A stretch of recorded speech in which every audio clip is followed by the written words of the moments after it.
В 2020 году всего зарегистрировано 762 преступления, из которых раскрыто 501. За аналогичный период 2019 года было зарегистрировано 733 преступления, раскрыто 466. Количество зарегистрированных преступлений больше, если сравнивать с 2019 годом, на 29 правонарушений. Если говорить о категориях, то наблюдается увеличение количества преступлений в сфере незаконного оборота оружия на 36 единиц и в сфере незаконного оборота наркотических средств на 14. При этом количество зарегистрированных убийств, похищений граждан уменьшилось вдвое. Однако статистические данные свидетельствуют о низкой раскрываемости краж, грабежей и разбойных нападений. Связываем это больше с ухудшением социально-экономической ситуации в целом в стране, связанной с тем, что граница была закрыта, условия вот этой санитарной обстановки, пандемии. Вот это все-таки сказалось на рост преступлений именно в части хищений. Низкий уровень раскрываемости связан, конечно, со слабым еще материально-техническим оснащением органов внутренних дел. В организации оперативных подразделений также есть некоторые,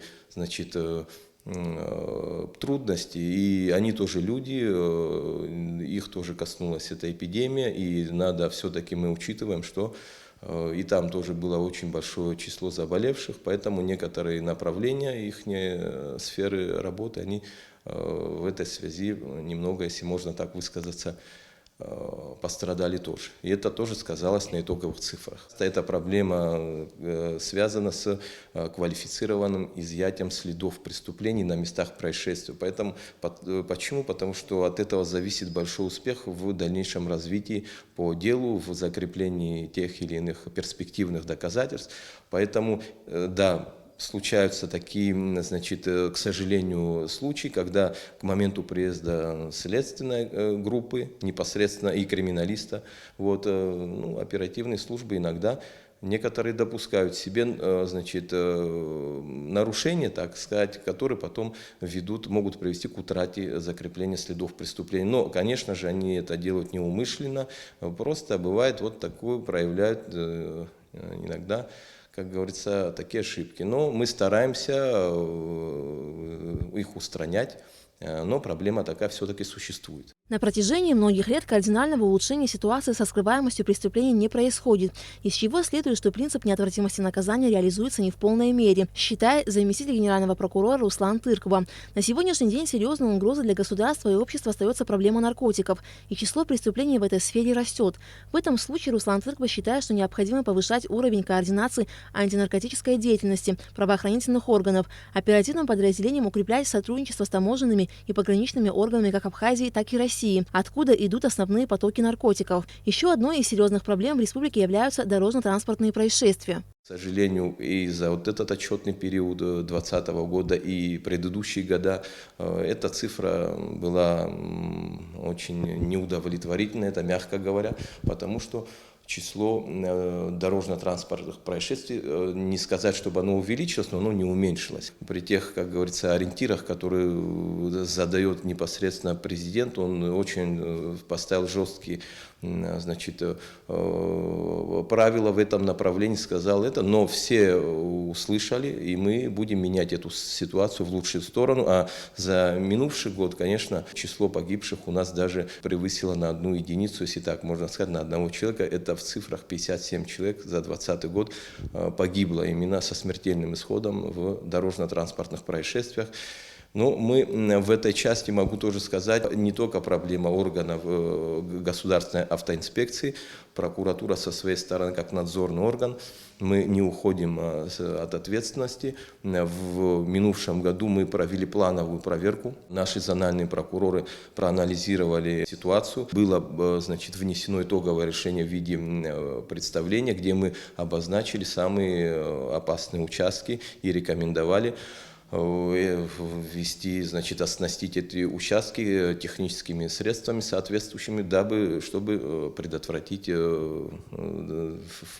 дальнейшее допущение таких происшествий. Одним из принципов, которым руководствуются и органы предварительного расследования при вынесении итогового процессуального решения и суд при разрешении уголовного дела, является принцип оценки доказательств, в соответствии с которым решение должно быть принято по внутреннему убеждению, основанному на совокупности доказательств, руководствуясь законом и совестью.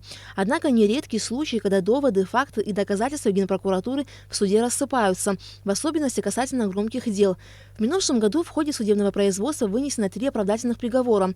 2 приговора вынесены Сухумским городским судом и 1 Улрыбским районным судом. Также Сухумским городским судом вынесено частичное оправдание в отношении Тенгиза Лакербая, пользующегося в криминальной среде статусом вор в законе, по прозвищу Тенгуляш, по 2 эпизодам квартирных краж. При наличии в данном деле совокупности бесспорных доказательств, а именно обнаружение по месту его жительства похищенного имущества, то есть и видеоматериала, на котором он запечатлен с соучастником преступления и с похищенными предметами в руках.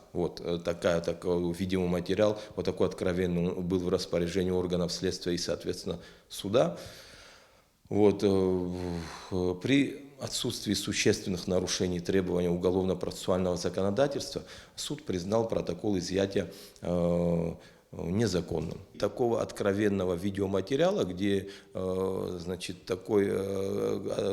криминальная личность выходит с похищенными предметами в руках, со своим, как говорится, соучастником преступления, суд почему-то оценивает не в пользу тех принципов, которые отвечают всем условиям неотвратимости наказания, а почему-то в другую сторону. Это для меня чуть-чуть. И еще один момент. Там это не единственное изобличающее и откровенное доказательство было в этом деле. Надо обратить внимание, мы же, возвращаясь к этим самым принципам общим, я еще хочу отметить, что весь перечень похищенного имущества, который мы видели на видео материале, который стал недопустимым в суде, он был изъят по месту жительства этого самого криминального авторитета в определенных кругах Лакербая. Но суд почему-то пошел по пути, там выстроена была версия соучастника, которую мы видим тоже на видео, почему-то выстроена версия, взята как говорится, за основу версия этого самого соучастника, который был с Лакербая, якобы преступление это было совершено в одиночку. Соответственно, поменялась квалификация, часть от менее тяжкого перешло это со всеми последствиями. Личность оправдали, то есть мы в свете того, что мы все на всех площадках мы говорим о том, что борьба с организованной преступностью – это приоритетная задача у нас сегодня стоит перед нашим молодым государством. Мы допускаем такие гуманные подходы к таким лицам, которые явно занимаются антиобщественным образом жизни. Также в минувшем году оправдательный приговор вынесен по достаточно громкому и резонансному уголовному делу по обвинению должностных лиц Управления уголовного розыска МВД Абхазии Адгура Аутлева и Виталия Кулова в превышении должностных полномочий, выразившимся в применении насилия, специальных средств и с причинением тяжких последствий наступления смерти административно задержанного Назора Тарба. Кроме того, начальник Управления уголовного розыска Бадри Джикерба и его заместитель Аслан Чейди обвинялись в халатности и ненадлежащем исполнении своих должностных обязанностей, повлекших смерть Назора Тарба и причинение тяжкого вреда здоровью последственному Нугзару Попава. Анализируя представленные доказательства, суд первой инстанции дает им оценку в разрыве друг от друга. Тогда как я считаю, что бесспорным остается факт содержания задержанного Попава и административного арестованного Тарба, который впоследствии погиб в служебных кабинетах управления розыска МВД, нахождение этих должностных лиц в это время по месту своей работы. Это надо учитывать, то, что там посторонних лиц не было. Тот факт, что Джикерба и Чейди с целью скрыть причиненный вред здоровью тому же Попава и нахождение данных лиц в служебном кабинете в месте обнаружения трупа Тарба тоже было бесспорно установлено. Также надо принять во внимание, что это было ночное время суток, и на тот момент в тех служебных помещениях никого из посторонних людей не было. То есть мы на эти все обстоятельства их не принимаем во внимание. Например, еще там были такие доказательства, как аудиозапись, в которой Аутлив подтверждает нахождение Скуловым в месте избиения Тарба, а также его признание того самого Аутлива депутату Народного собрания о применении совместно с Куловым насилия в отношении Тарба. Суд эти обстоятельства как недостоверны, с чем мы не можем никак согласиться, и поэтому надеемся на, как я сказал, на решение вышестоящего суда. В настоящее время уголовное дело по факту гибели административно задержанного Назора Тарба в стенах МВД находится на рассмотрении кассационной коллегии Верховного суда. То есть фактически оправдательный приговор еще не вступил в законную силу. Говоря о том, почему суд вынес оправдательный приговор в отношении лиц вышеупомянутых дел, заместитель генерального прокурора высказал убеждение, что к оценке доказательств суд относится слишком гуманно. Судебная система, я вот как гражданин, например, рекомендовал бы чуть-чуть, как говорится, руководствоваться принципами, знаете, государственным интересом, вот так я сказал бы, знаете, потому что вот так, когда мы выносим вот такие приговоры в отношении таких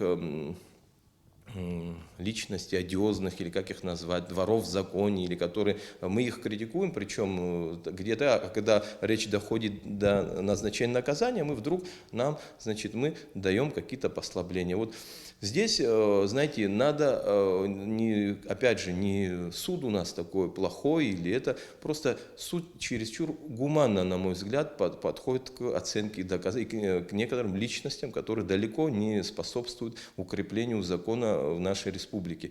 Но надо здесь отметить, что и общество у нас, как говорится,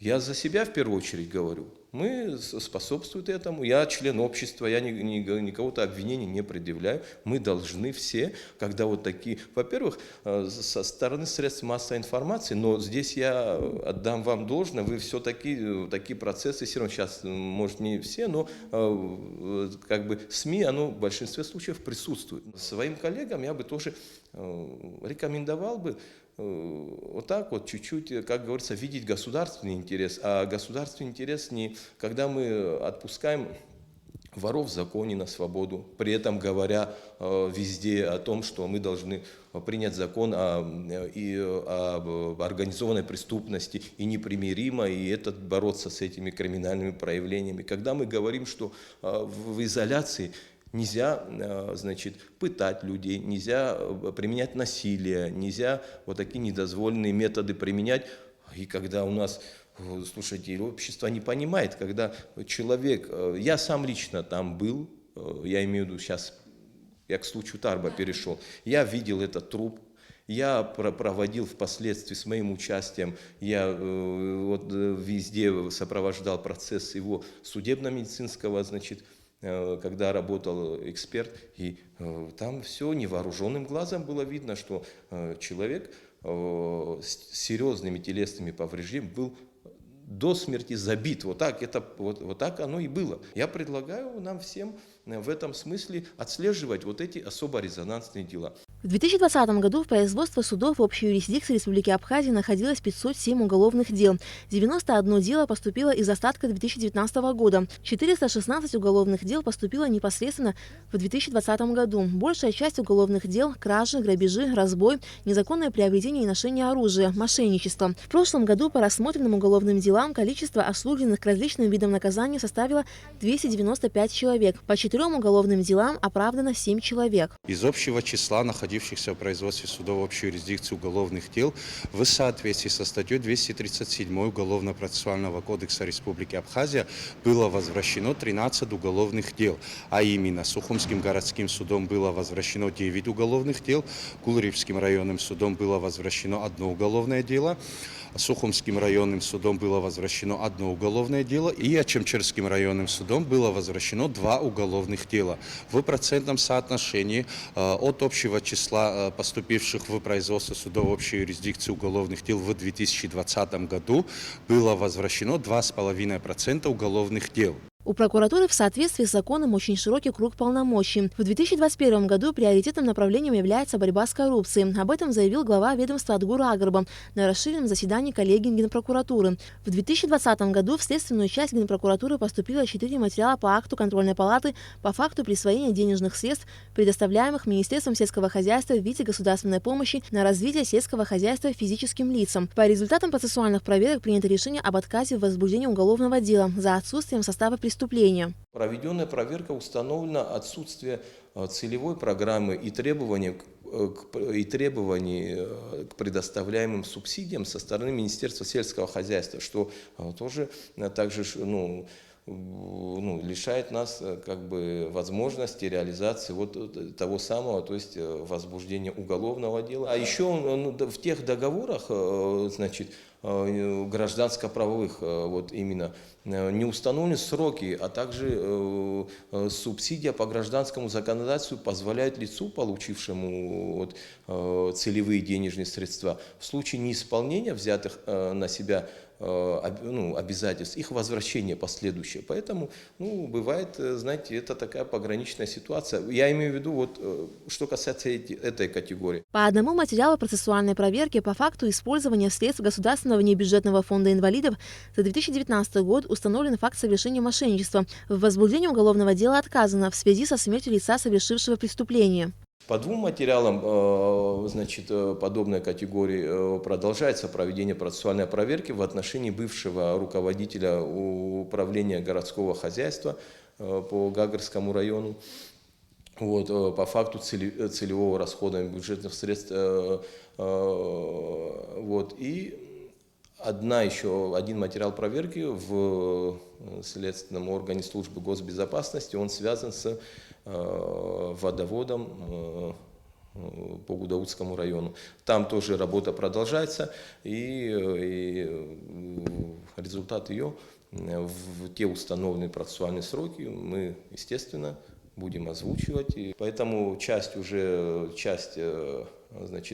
проанализировано, дело возбуждено, другая часть в рамках его расследования и по другим веткам, это Куланарха и другие села наши традиционные, тоже будет дана соответствующая оценка. Кроме того, в соответствии с указаниями президента Аслана Абжаня, прокурорами Следственного управления истребованы материалы по актам контрольной палаты за период 2014-2019 годов на предмет законности и обоснованности принятых процессуальных решений.